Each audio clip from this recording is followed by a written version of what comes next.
varias cosas para comentarlas hoy con ustedes. Empecemos por quizás algo último que ocurrió, bueno, todas las cosas que pasaron ayer las vamos a comentar, pero con respecto de la pasada elección del 5 de febrero. Ayer el CNE finalmente proclamó los resultados sobre la consulta popular. El no ganó en todas las preguntas, así titulan los medios de comunicación de este país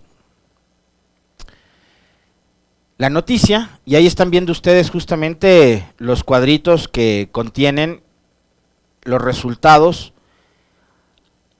y porcentajes de cada una de las preguntas, ¿no? Así que en la pregunta 1, por ejemplo, que tenía que ver con este asunto de la extradición, que se convirtió como en una suerte de bandera del gobierno nacional, gana el no con el 51.54%.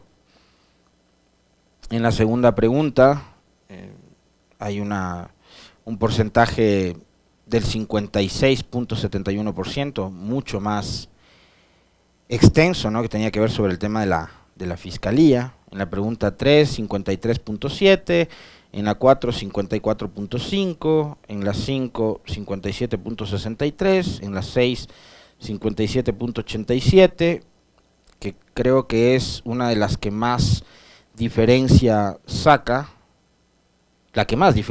¿no?, con respecto del sí. En la 7, 55.41% y en la 8, 55.96%. Por esas diferencias que hay en todas estas otras preguntas, digamos, la duda que nos queda es en qué estaba sustentado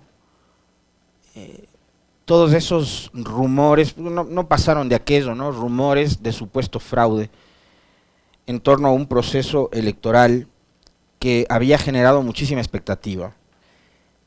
Y que en mi caso particular, yo esto lo he dicho aquí públicamente con ustedes, lo hemos conversado en varias veces, y también lo he dicho en privado, conversando con amigos o con colegas. Ayer nomás que estaba conversando con dos amigos en horas de la noche, les decía que a mí el resultado electoral del 5 de febrero, tanto en lo que tiene que ver con la consulta popular y el resultado del no, como en la elección seccional, el país en su conjunto me devolvió un poco la esperanza. Y sobre todo hablando del caso específico de Quito, yo les decía, no estaba muy... no era muy alentador el escenario, como, digamos, regresando a ver lo que había sucedido, sobre todo en las últimas dos elecciones seccionales anteriores, y por cómo estaba el ánimo de la gente, lo que tenía que ver con el caso específico de la consulta popular. Yo era de los que creía que iba a ganar el no, se los digo sinceramente, pero ya cuando empezó a ir subiendo un poco más, digamos, la calentura en la campaña, con respecto de, sobre todo los tiempos, no el nivel del discurso, del debate o de la disputa política en territorio, sino conforme iba avanzando el tiempo, es decir, nos íbamos acercando a la fecha de la elección y uno iba conversando con muchísimos ciudadanos, ciudadanas que estaban en las calles, que recorrían, que hablaban con los ciudadanos. Eso nos iba ayudando a entender un poco más cómo estaba en realidad el ánimo de la gente y que la cosa podía ser diferente. Y a mí, el 5 de febrero, les soy sincero, este país me devolvió un poquito la esperanza. En buena hora que haya sido así, me imagino que muchos de ustedes también sentirán o habrán sentido una suerte como de alivio después de ver ese resultado, porque indirectamente la consulta popular creo que sí estaba diseñada como para convertirse en una suerte de plebiscito aprobatorio o desaprobatorio de la gestión de Lasso. Creo que estaba diseñado para eso. Y quisiera destacar dos declaraciones de conversaciones que tuvimos en este espacio con entrevistados. Uno de ellos, uno de antes y otro de después del 5 de febrero, ¿no? Antes del 5 de febrero habíamos conversado en varias ocasiones, creo que un par, con Osvaldo Moreno, que es un consultor político de mucha experiencia y que al que particularmente a mí me encanta recurrir porque creo que Osvaldo conoce bastante bien la realidad del país, vive en Guayaquil, sabe lo que pasa en el Ecuador en general, pero también conoce mucho el contexto regional alrededor del Ecuador. Es un tipo que sabe mucho. Y él nos decía que la consulta popular, como estaba planteada por los números de credibilidad, de imagen de Guillermo Lasso y su gobierno, era un suicidio. Y creo que a la final el tiempo a Osvaldo Moreno le dio la razón. Fue un suicidio. Porque yo sí lo entiendo así, como que se trataba de un plebiscito ratificatorio o desaprobatorio de la gestión de Lasso. Tanto es así que fíjense ustedes, el propio Pipo Lasso, este señor que fue secretario de comunicación del gobierno de Lasso, que no esperó sino ver casi caído al gobierno, como está ahora, está, digamos, un gobierno inerte, ¿no? Es un gobierno sin vida. Caído me refiero metafóricamente, o sea, es un gobierno que además no se va a levantar, o sea, tendría que ocurrir un milagro, o que se pongan a trabajar, es decir, un milagro, para que pueda mejorar la imagen, los números, etcétera, ¿no? Del país. Entonces, pero no bastó sino que Lasso caiga estrepitosamente con el resultado de la consulta para que este señor Lasso salga y diga todo lo que ha dicho y cuente todos los chismes y los dimes y diretes internos del gobierno, ¿no? Y uno de esos fue que Francisco Jiménez había dicho, vamos a ganar esta consulta, y ganando la consulta, lo primero que haremos a partir del 6 de febrero, ya no les importaba el tema de la seguridad. O sea, a mí me quedó clarísimo eso, porque además con ustedes lo conversamos de infinidad de veces, no les interesaba solucionar el problema de la seguridad, porque para eso tienen la policía, tienen las fuerzas armadas, la fuerza pública, manejan la administración pública. Sin consulta, sin reforma constitucional, tienen en sus manos todas las herramientas como para darles a todos ustedes y a todos nosotros seguridad. Pero no lo han hecho, ¿ya? Entonces, pero nos vendieron la idea de que necesitaban una consulta para mejorar la seguridad. Una mentira total. Y pusieron por ahí a esta señorita Sichel, que además se ha ido sin rendirle cuentas a nadie con respecto del uso de los recursos públicos para pasearse por todo el país, hacer turismo y hacer campaña. Cerraron las cuentas además que contaban con autorizaciones del CNE, autorizaciones que ahora no aparecen para sus dichosos spots publicitarios. Y hay personas como Angélica Porras, como Priscila Schettini, como Acción Jurídica Popular, que están pidiéndole al CNE los documentos y el CNE se niega a entregarlos. ¿Ya? Todas estas cosas pasaron.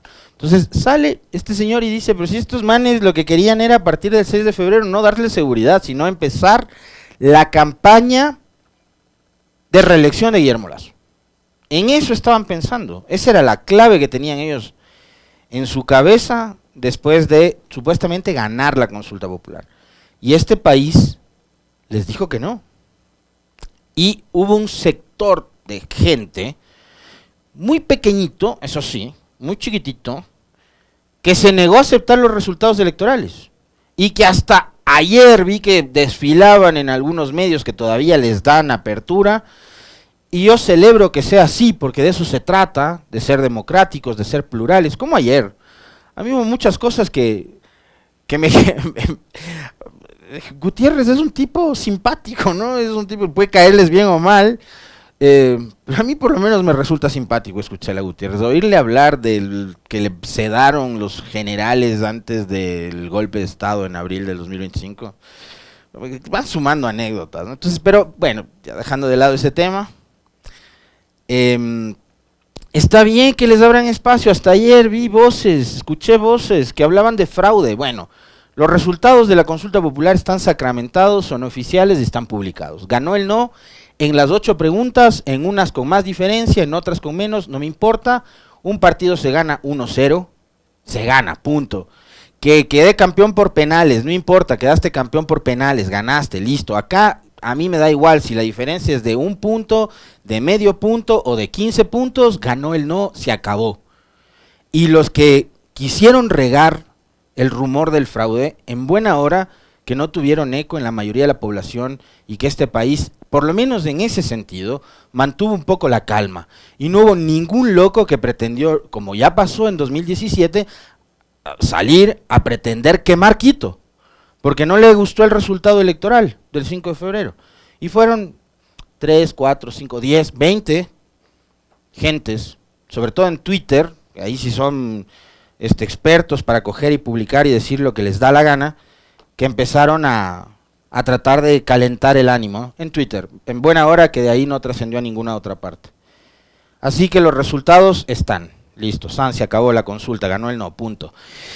Bueno, ayer la Policía Nacional, esta institución de la cual yo soy profundamente respetuoso, como de todas las instituciones que hay en un Estado de Derecho, como debería ser el ecuatoriano, pero que está atravesando un momento muy crítico, porque dentro de ese enorme cuerpo que tiene 60.000 integrantes, ahora lo sabemos, gracias al coronel Zapata, entre esos 60.000 hay 1, 2, 10, 20, 100, 500 que son manzanas podridas y que han hecho quedar durante todo este tiempo muy mal a la institución, pero que a pesar de eso, insisto, es una institución que debe recuperar la confianza ciudadana por lo importante que es la policía y la fuerza pública para un Estado que está enfrentando hoy momentos muy críticos, sobre todo en cuanto tiene que ver con inseguridad. Pero quiero hablarles justamente de la inseguridad, a partir de escucharle al ministro de Gobierno, por favor, si me ayuda Esteban, Javi y los dos Javiers, por favor, si me ayudan con el video del coronel Zapata. En el ambiente se respira aires de desestabilización, de caos, de anarquía, de irrespeto a los derechos ciudadanos. De manera firme y contundente les queremos dar un mensaje claro. La Policía Nacional, por mandato constitucional en el artículo 3, numeral 8, tiene la obligación de velar por el orden público, defender la democracia y el orden constitucional, y aquí estaremos, 60.000 policías una vez más, para cumplir con ese mandato legal y moral. Bien, ayer estaban celebrando, decía yo, 85 años de aniversario los señores policías, y en buena hora que así sea, que la institución policial se sostenga y se mantenga en el tiempo, pero háganlo sin pretender quedar bien con el poder de turno, por un lado. Háganlo porque quieren, aprecian, cuidan el prestigio de su institución. Háganlo porque están comprometidos con la seguridad de los ecuatorianos.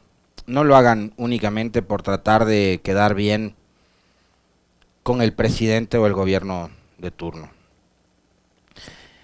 Esta declaración del ministro del Interior, perdón, dije hace un momento ministro de Gobierno, esta declaración del ministro del Interior, Juan Zapata, a todas luces es más que una advertencia, es una amenaza a los ciudadanos. Y llega en un momento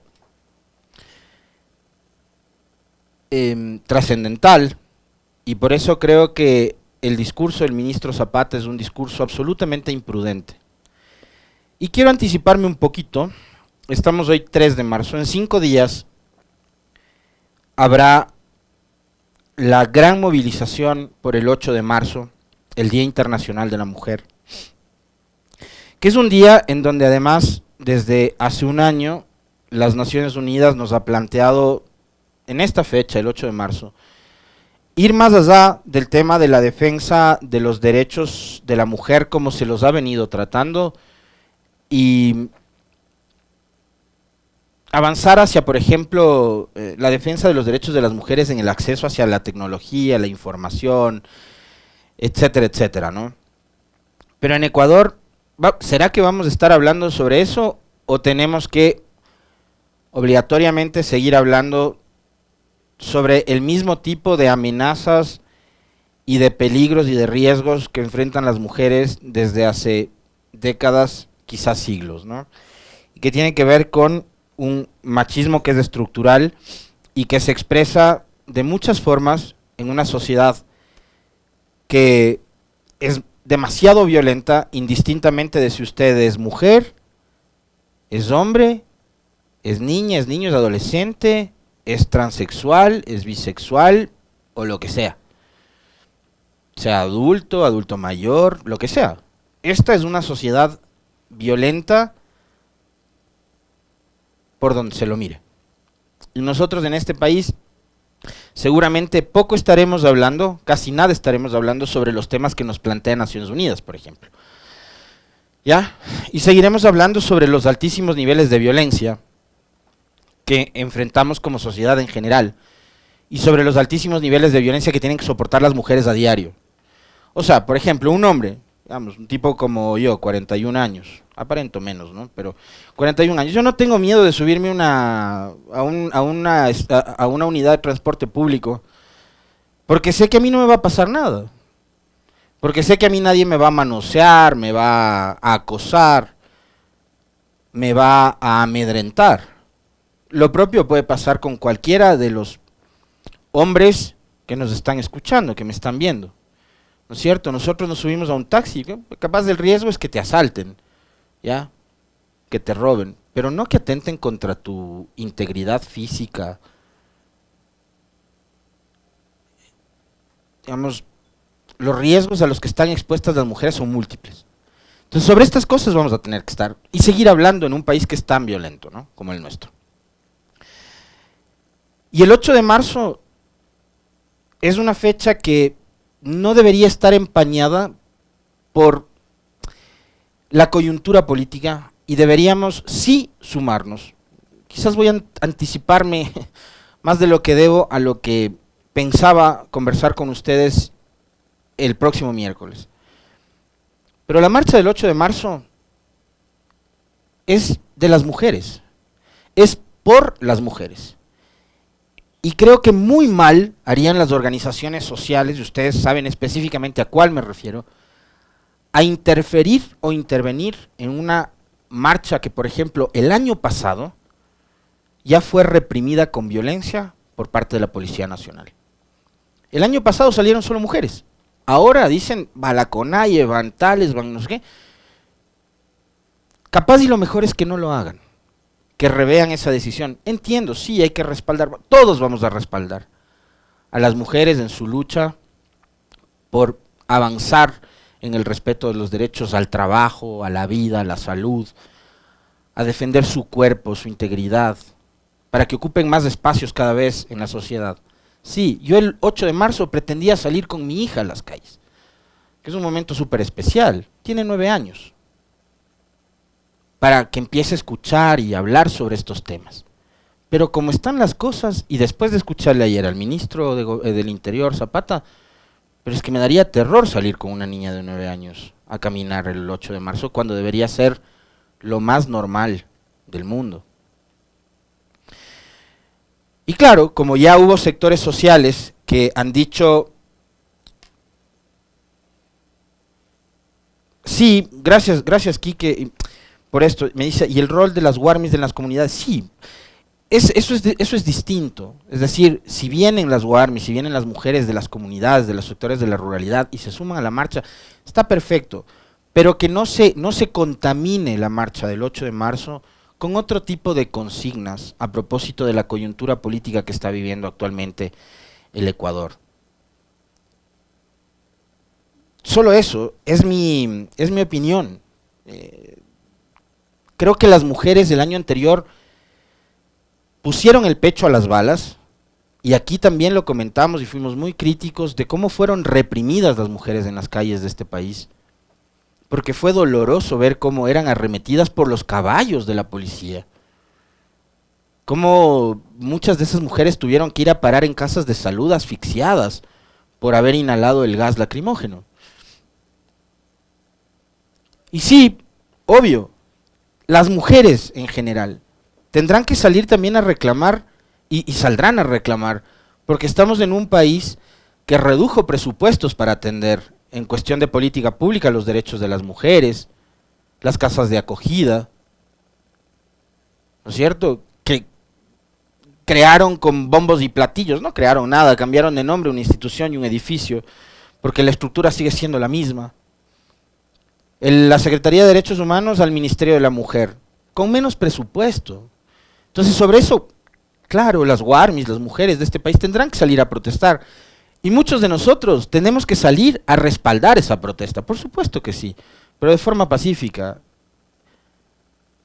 Porque lo que hizo ayer el señor Zapata es amenazar a la población. Y hágalo de fondo. Dijo, aquí vamos a estar 60.000 uniformados. 60.000. Yo les pregunto, ¿en dónde están esos 60.000 policías el momento en que se han masacrado en las cárceles?